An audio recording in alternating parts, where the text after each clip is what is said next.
माझ्या प्रिय बंधूंनो आणि भगिनींनो, आजच्या शुभवर्तमानात येशू ख्रिस्त स्पष्ट करतो, परुषी व हेरोद यांच्या खमीरापासून सावध राहा.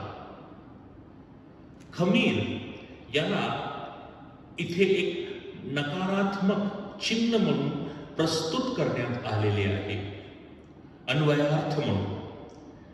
याचं कारण असं की जुना करारात जेव्हा यहुदी लोक इस्रायलकडे जाणार होते तेव्हा खमीर घ्यावयास ते विसरले होते, आणि त्या अनुषंगाने इस्रायली लोकांसाठी एका प्रकारे खमीर म्हणजे नकारात्मक दृष्टिकोन, नकारात्मक विचार, नकारात्मक गोष्टींचे प्रतीक. आणि येशू ख्रिस्त स्पष्ट करतो, परुषी व हेरोद, कारण हे नकारात्मक लोक होते. लोकांसाठी काहीतरी करण्यास, त्यांची श्रद्धामध्ये वाढ करण्यास त्यांच्यात कोणत्याही प्रकारची इच्छा नव्हती. ते ढोंगी होते. आजच्या युगात सुद्धा आपण आधुनिक परुषांना बघू शकतो, हेरोदांना बघू शकतो.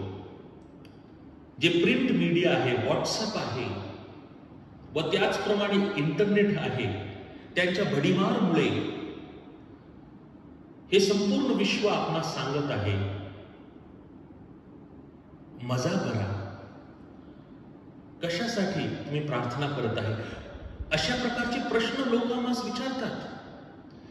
आणि म्हणून विशेषरित्या जे युवा पिढी आहे त्यांना आपण सावध केलं पाहिजे आणि येशूकडे मार्गक्रमण केलं पाहिजे.